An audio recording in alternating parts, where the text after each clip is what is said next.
Sobat Pintar, kali ini kita akan belajar tentang bagian-bagian tumbuhan.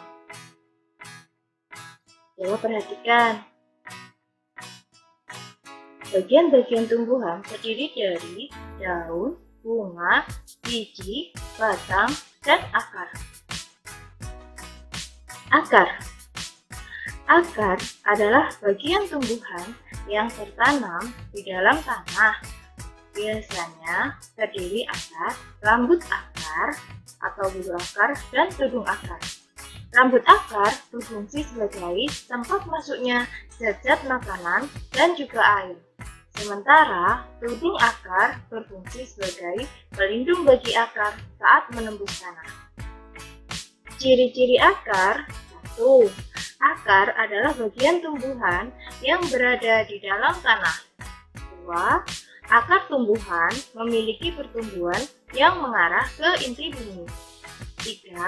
Akar biasanya tumbuh menuju ke arah sumber air, menjauhi sumber cahaya dan udara.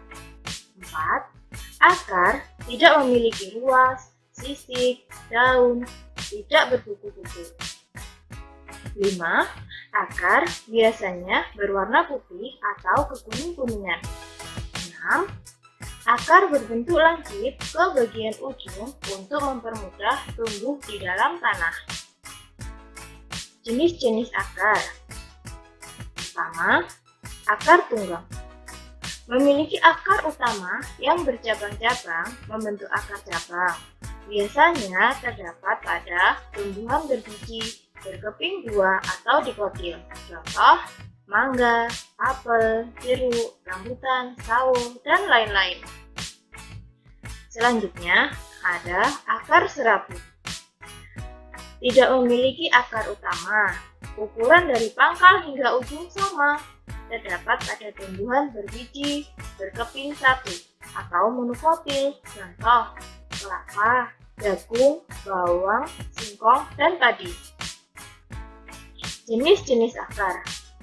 Akar penghisap, yaitu akar yang dimiliki oleh tumbuhan parasit, tumbuhan yang tidak dapat membuat makanan sendiri. Akar ini berfungsi untuk menghisap air dan sari makanan dari tumbuhan yang ditempelinya. Contoh, tali putri dan benalu. Akar gantung. Akar gantung ini tumbuh dari bagian atas batang tumbuhan dan menjulur ke arah tanah. Akar gantung berfungsi untuk menyerap uap air dan udara, seperti pada tumbuhan pohon beringin. Akar napas. Akar napas tumbuh ke atas sehingga muncul di permukaan tanah atau air. Akar ini berguna untuk keluar masuknya udara ke dalam tumbuhan. Contoh, pohon bakau. Akar pelekat, yaitu akar yang keluar dari buku-buku batang. Akar ini berfungsi untuk menempel pada penunjangnya, yaitu kayu, tembok, atau pohon lain. Contohnya, tanaman lada dan tanaman sirih. Fungsi akar. Pertama, untuk menyerap air dan mineral dari dalam tanah. 2. Akar berguna untuk menyokong batang tumbuhan. 3. Akar juga dipergunakan untuk respirasi atau pernafasan, seperti pada tanaman bakau. 4. Akar berguna untuk tempat menyimpan makanan. Batang.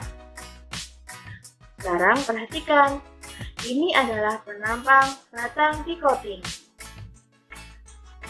Susunannya yaitu dari epidermis, ada floem, ada xilem, kemudian ada kambium, dan ada ampulus.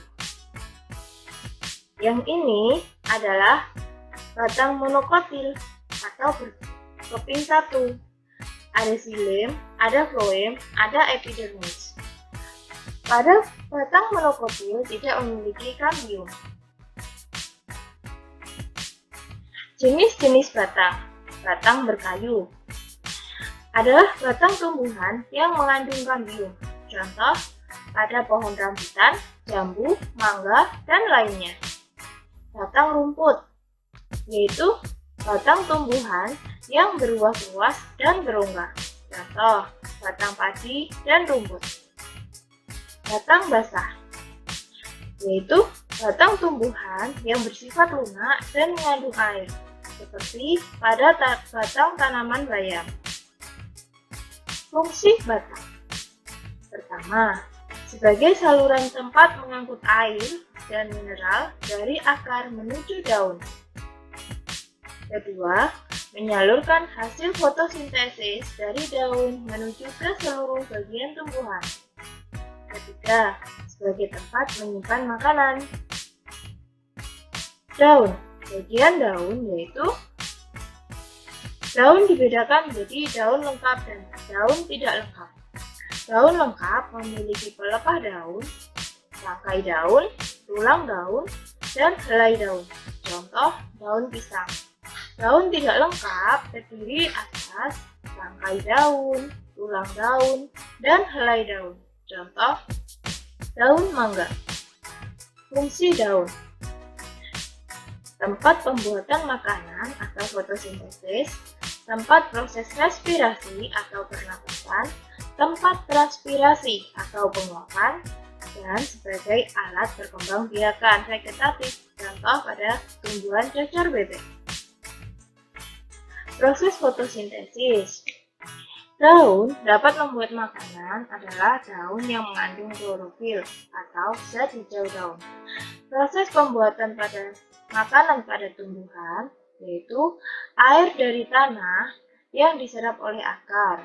Karbon dioksida dihisap oleh daun melalui stomata dan sinar matahari yang diterima oleh klorofil atau zat hijau daun diubah menjadi karbohidrat dan oksigen.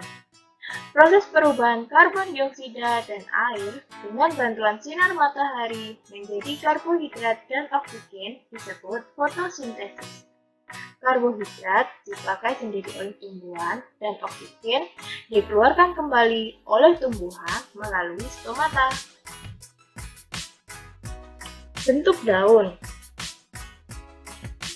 Bentuk tulang daun sejajar memiliki tulang daun berbentuk lurus yang sejajar dari pangkal daun. Contoh, daun tebu, daun pandan, daun kelapa, daun serai, daun padi, dan sebagainya. Tulang daun memirip, susunan seperti sirip ikan, tersusun rapi mulai dari tangkai daun hingga ujung dari helai daun.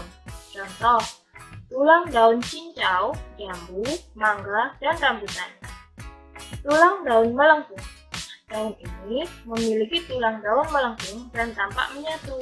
Contoh, daun sirih, gadung, lada, eceng gondok, dan genjer. Tulang daun menjari. Tulang daun menjari memiliki 3 tulang daun besar lebih dari 1 pangkal daun. Misalnya, singkong, pepaya, jarak. Bunga. Bagian bunga yaitu ada putih sebagai alat kelamin betina, benang sari, alat kelamin jantan, mahkota bunga sebagai perhiasan, tangkai bunga, dan kelopak bunga. Fungsi bunga. Sebagai alat perkembangbiakan, bunga memiliki alat kelamin jantan yaitu benang sari dan alat kelamin betina yaitu putih. Jika serbuk sari jatuh ke kepala putih, maka terjadilah penyerbukan. Setelah terjadi penyerbukan, serbuk sari masuk ke bakal biji di dalam bakal buah melalui tangkai putih. Pertemuan antara serbuk sari dan bakal biji disebut pembuahan. Bagian-bagian buah. Ada tangkai, ada kulit buah, ada daging buah, dan ada biji di dalam buah. Fungsi buah adalah sebagai makanan cadangan bagi tumbuhan dan sebagai pelindung biji. Biji. Berdasarkan jumlah kepingnya, biji dibagi dua, yaitu biji berkeping 1 atau monokotil dan biji berkeping 2 atau dikotil. Fungsi biji adalah sebagai alat perkembangbiakan. Nah, sekian penjelasan tentang bagian-bagian tumbuhan. Terima kasih.